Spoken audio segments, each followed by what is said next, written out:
మంజరి మనసారాకి స్వాగతం. ఇవాళ మనము కాకరకాయతో ఒక హెల్దీ రెసిపీ చేసుకుందాం. హెల్దీ రెసిపీ అని ఎందుకంటున్నానంటే కాకరకాయ బాగుంటుంది. సో దానిలో ఏంటంటే కొంచెం టమాటా కొంచెము బెల్లము వేసి, అది పులుసు కాదు ఫ్రై కాదనమాట, చాలా బాగుంటుంది. ఇది నేను చాలా వంట నేర్చుకుంటున్న పాత రోజుల్లో ఎక్కడో ఒక పేపర్ స్లిప్ చూసి ఆ క్లిప్పింగ్ తెచ్చుకొని నేను నేర్చుకున్నాను. చాలా బాగుంటుంది, ట్రై చేద్దాము. రెసిపీలో కలుద్దాం. ఇప్పుడు ఏంటంటే కాకరకాయని చక్రాల్లాగా సన్నగా కట్ చేసుకున్నా. ఒక ప్యాన్లో నూనె వేసి అది వేడైన తర్వాత ఈ కాకరకాయని వేసాను అనమాట. అదేంటంటే మగ్గుతూ వస్తుంటుంది, పైన చెక్కు కూడా తినవసరం లేదు. అదే దానికి చేదు కావాలి కనుక సో అలా చేశాను. దాన్ని ఏంటంటే ఫ్రై చేసుకొని పక్కన పెట్టాను.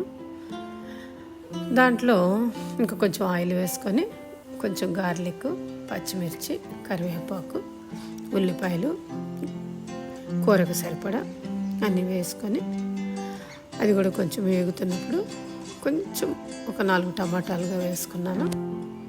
ఆ టమాటాల్లో ఉప్పు, పసుపు వేసుకుంటే అందులో నుంచి వాటర్ అంతా వెళ్ళిపోయి మనకి ఆయిల్ బయటకు వస్తుంది.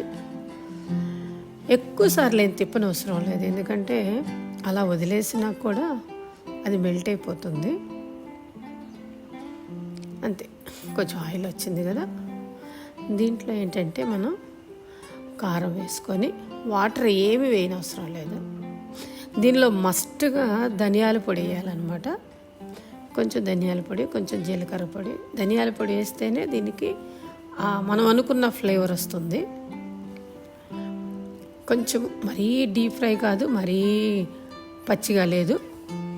ఫ్రై చేసుకున్న దాన్ని అందులో వేస్తే ఏంటంటే ఆల్రెడీ ఆయిల్ ఉంది, టమాటాలో వాటర్ వస్తుంది, ఈ కాకరకాయలో నుంచి ఆ టొమాటోలో నుంచి కూడా ఆయిల్ వచ్చేస్తుంది. సరిపోతుంది కలుపుకోవటానికి, రైస్లోకైనా చపాతీకైనా.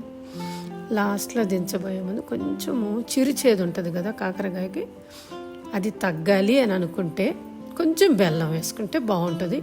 వేసుకోకపోయినా పర్వాలేదు, కానీ వేసి చూడండి ఒకసారి తెలుస్తుంది. అంతే, చాలా సింపుల్, ఆరోగ్యానికి మంచిది, టేస్ట్ బాగుంటుంది. ఓకేనా, బాయ్.